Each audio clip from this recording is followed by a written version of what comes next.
Fokusnya ibadah apa? Cinta ilahiyah. Cuma sebanyak apapun ibadah, kalau nggak sampai di terminal yang namanya cinta ilahi, itu biasanya cuma dapat capeknya. Untuk cinta ilahi apa? Rumusnya katanya, yo pelan-pelan katanya si Abdul Qadir Jailani. Yo ndak ujuk-ujuk kamu terus jadi wali terus dapat karomah gitu, ndak iso. Jadi pelan-pelan. Yang pertama apa? Diperangi dulu nafsu hewaninya. Nafsu hewaninya itu biasanya nafsu yang sebabnya kita sendiri, hasrat, keinginan dan seterusnya. Rakus, tidur berlebihan, males, itu musuh paling besar dalam dirimu. Kalahkan ini dulu. Kalau mengalahkan dirimu sendiri aja tidak bisa, jangan harap dapat cinta ilahiyah. Kalau ini sudah menang kamu dari dirimu sendiri, rakus, males, sudah menang, jadi sudah hilang kualitas, baru kalahkan sifat sabu'iyah. Sabu'iyah itu sifat kebuasan. Biasanya keluar, kalau itu tadi kan ke dalam. Marah, mencaci maki orang, bikin susah orang lain, ambisi menjatuhkan orang lain, itu sifat hewan buas. Kalahkan juga yang ini. Cuma ini nggak akan bisa dikalahkan kalau sebelum diri kita sendiri kalah. Kita taklukkan, kita kuasai. Jadi rakus, tidur, males, taklukkan itu, setelah itu taklukkan yang hubungannya sama di luar dirimu.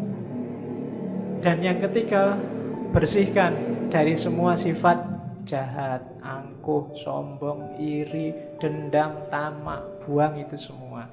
Baru setelah itu kita bisa bersih. Bahasanya kita bisa sadar.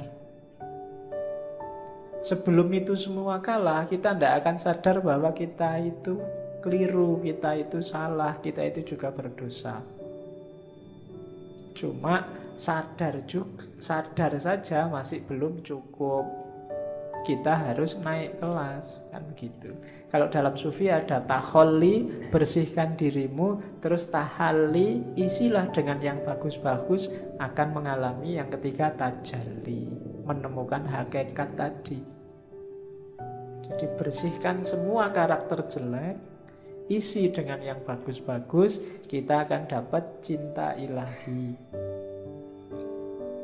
Kalau dibersihkan saja, nggak diisi yang bagus-bagus, ya levelnya masih belum. Jadi masih hanya bersih dari dosa. Oke, jadi setelah itu, setelah bersih, baru naik tangga menuju hakikat tadi. Dari situ akan dapat namanya cinta ilahiyah. Cinta ilahiyah itu kita jatuh cinta pada Allah dan Allah juga jatuh cinta pada kita. Saling mencintai. Hari ini masih belum. Hanya Allah saja yang jatuh cinta pada kita. Kita belum mencintai Allah. Berpuluh-puluh tahun kita jual mahal sama Allah. Padahal apa-apa yang ngasih Allah. Itu kan kayak kamu pacaran, sudah ditraktir tiap hari, diantar jemput tiap hari, masih aja jual mahal. Itu kurangnya apa Allah sama kita, kita belum masih cinta sama dia belum. Padahal kita tiap hari minta, berdoa itu kan minta sama Allah. Tapi disuruh membersihkan diri nggak mau. Alamatnya kita memang belum jatuh cinta sama Allah. Jadi kasihan Allah, bertepuk sebelah tangan cintanya. Karena kamu cuekin dia. Untung Allah itu cintanya sejati sama kita. Jadi ndak mutung, ndak patah hati, terus kamu ditinggal, ndak. Kamu ditunggu sampai kamu jatuh cinta padanya. Ya, cuma kamunya jual mahal. Saya ndak tahu kapan kamu sadar bahwa terlalu mahal kamu menjualnya. Sama Allah. Turunkan dikit lah harganya. Oke, ya kan? Apel sehari 5 kali. Itu pun waktu apel kamu cuek. Bayangkan loh, kalau kamu punya pacar terus pacarmu apel tapi pacarmu cuek. Diajak ngomong tapi pikirannya kemana. lihat kemana-mana, tidak fokus sama yang diajak ngomong, itu kan tidak enak. Dan tiap hari Allah kamu gituin. Waktu kamu sholat, pikiranmu kemana-mana, tidak merasa sedang berhadapan dengan dia. Itu kalau manusia biasa sudah nangis-nangis itu, sudah minta putuskan saja aku sedikit. Cuma Allah enggak, karena Allah sangat sayang pada kita, Rahman dan Rahim. Maka ini tipsnya dari Syekh Abdul Qadir Jailani. Terus setelah itu rumusnya apa? Untuk ibadah, wujudkan tasawuf, untuk menggarap batinnya. Ini juga ada di Sirul Asror. Tasawuf itu apa? Tasawuf itu kan dari 4 huruf, ta, sod, wawu, sama fa. Taknya itu taubat, perbaikan diri di level apapun, awalnya harus taubat.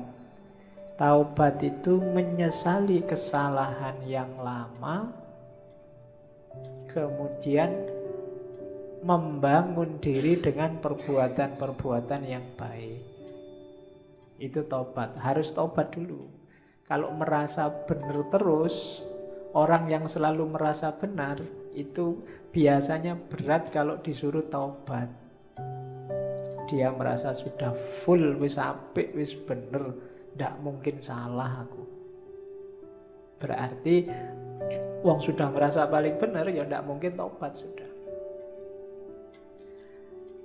Maka katanya Syekh Abdul Qadir Jailani, levelnya pertama, mau melakukan apapun yang baik, syaratnya harus taubat. Bersihkan diri dulu.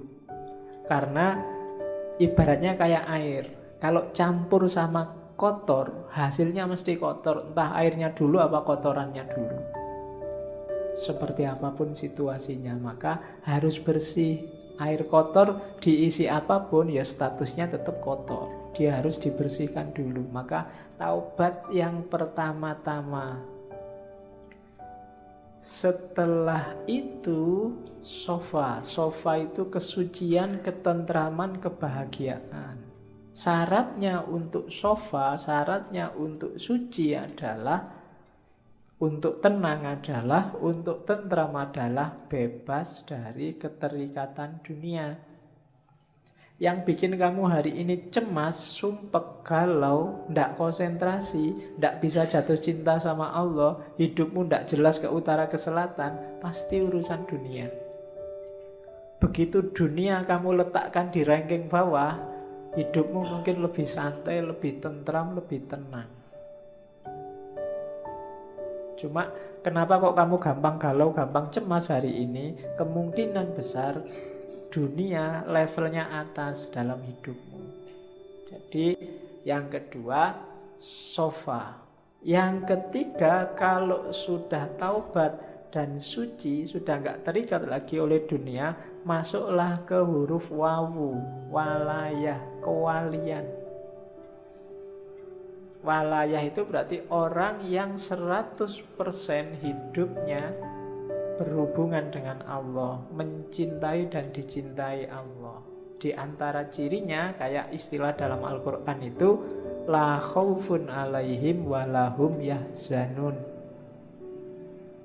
Tidak ada rasa takut, tidak ada rasa sedih.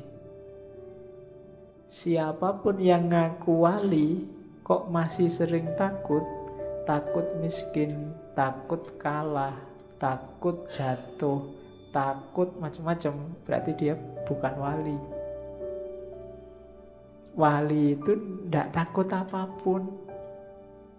Wong cuma dunia aja kok. Kalah tidak masalah, menang juga tidak kaget. Dia tidak takut apapun. Sukses alhamdulillah, tidak sukses biasa. Nah, itu berarti stabil. Itu wali, walaya. Apalagi sedih, tidak ada yang bikin dia sedih. Segalanya sudah skenario dari Allah. Itu berarti orang semacam ini sudah memasuki walaya. Kalau sudah tobat, sofa, walaya, terakhir dia masuk ke fana. Fana itu, kalau tadi kan dunia nggak dianggap penting. Ketika masuk fana, bahkan dirinya sendiri juga nggak penting. Yang penting hanya Allah. Kalau ngomong itu representasi dari keinginan Allah. Kalau melakukan sesuatu itu bukan keinginannya, bukan keinginanku, tapi keinginan Allah. Meninggalkan sesuatu bukan mauku, tapi maunya Allah. Itu berarti orang sudah fana. Egonya sudah dibakar habis. Hanya Allah yang jadi fokusnya. Jadi siapapun yang cita-citanya jadi sufi, paling tidak ikuti huruf-huruf tasawuf. Ta, sod, wawu, dan fa. Taubat, sofa, suci, kemudian walayah, wilayah, masuklah dalam perlindungan Allah, wilayah, dan fana. Nah itu ibadah harus membawa ke sini. Ibadah itu diawali dari taubat, dalam pelaksanaannya harus tenang, tentram, sofa, suci, tanpa motif apapun, lillahi ta'ala, nggak ada dunia yang ikut. Kemudian yang ketiga, wilayah, pasrah 100% pada Allah, baru mencapai fana.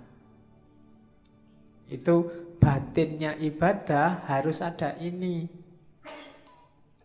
Jadi setelah tadi menuju cinta ilahi, selanjutnya mewujudkan tasawuf.